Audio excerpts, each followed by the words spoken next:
Welcome back, Love Nation. This is Nina. Like, share, and subscribe. Thank you to everybody that has been coming to my channel.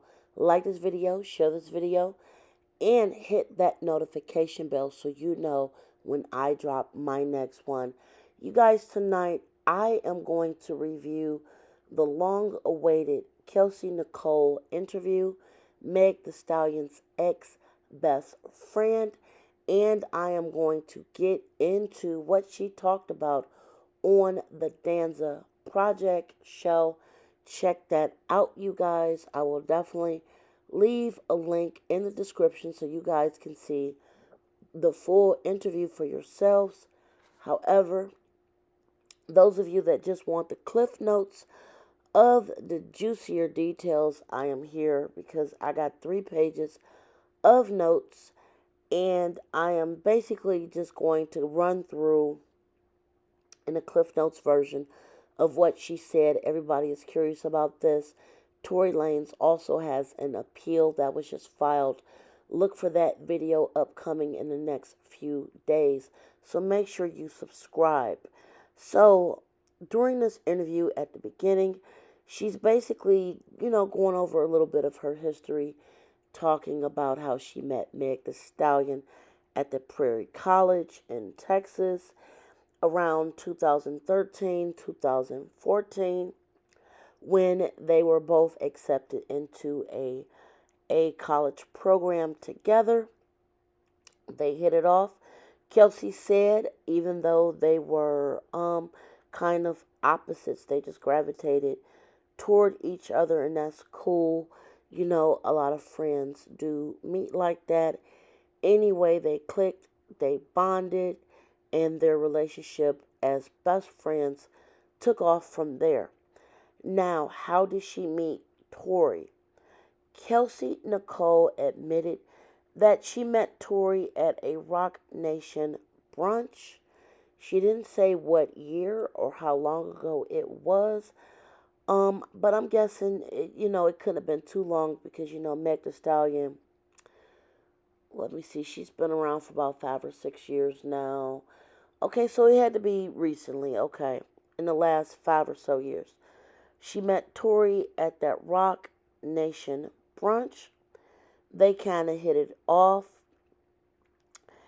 And I did notice, this is actually something I actually outlined in my notes. Kelsey seemed to praise Tory a lot.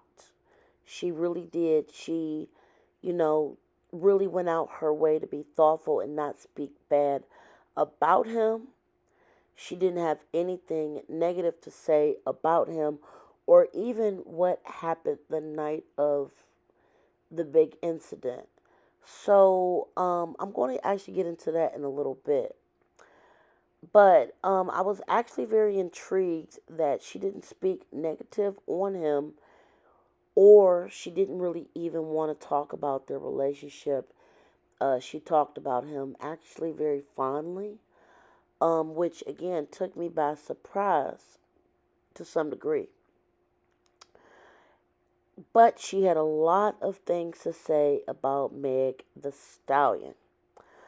One of the first things that she brought up about Meg Thee Stallion in speaking about their relationship was that she was actually unclear on what really happened with Meg and why they actually stopped communicating. Kelsey kept reiterating that she wanted peace and communication, and she really wanted to know what actually happened between them that really just stopped them from actually being friends. And again, I'm going to speak about this a little bit more into detail later.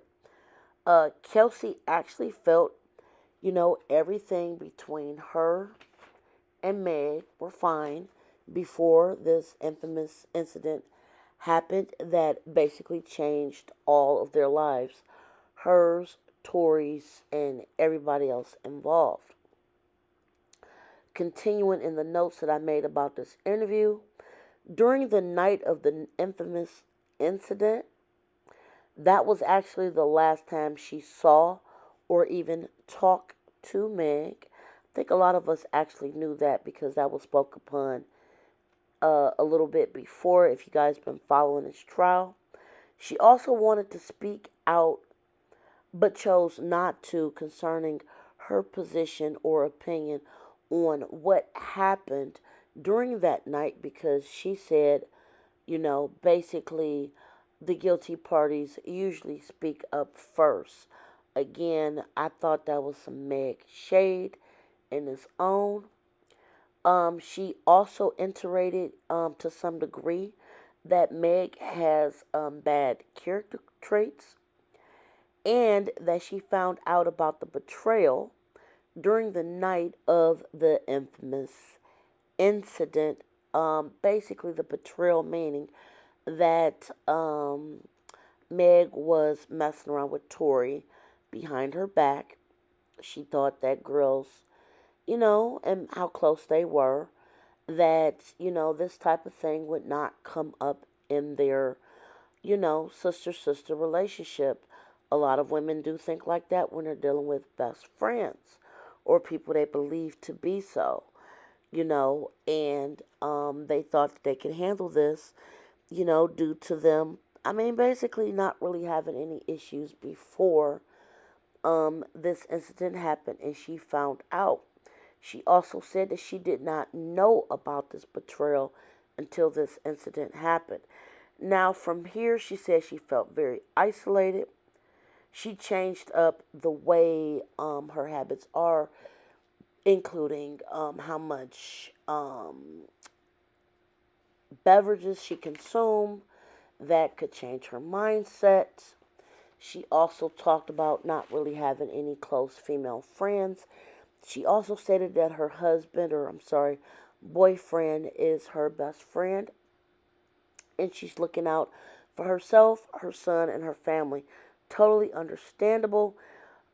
She addressed the video about WAC 100, and she said it will clear her name if that video is actually out there. She said she definitely want to see it, so hopefully her name will not continuously be in this conversation. And as she said that she revealed that she is not actually married. There's been numerous reports that she was married. Come to find out, no, that is not true. Kelsey Nicole is not married. And that came directly from her mouth. So, what do I want to pull out of this interview? I think that she definitely said enough word salad per se to not implicate herself because this appeal thing is going on, and she did just enough to put a little bit out there, most of which we already knew, without further implementing herself in case this case gets crazy again because of the appeal. Um, when she said that, she wanted to see the video, I'm like, great, that's a positive attitude to have. She didn't really, take too long to answer that. It also seemed like her relationship with Meg Thee Stallion is irretrievably broken at this point, even though I do not actually think she shut the door. I do think that she left the door open for Meg down the road, per se, if she wants to circle the block and, maybe fix it. But I definitely think that Kelsey will definitely be on the lookout. Anyway, I don't think that not relationship. I don't think this interview really revealed anything that we already did not know concerning the case. I do think that Kelsey was very, very meticulous in being careful in how she responded to specific things.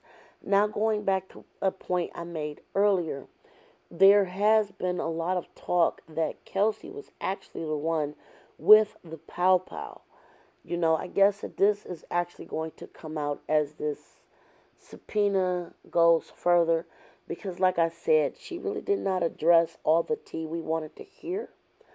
I think that she did just enough in this interview not to make more out of everything that everybody's been already talking about, if that makes any sense. That's my opinion. Like, share, subscribe, you guys. Share your opinion respectfully. Till next time, enjoy your night. Bye, guys.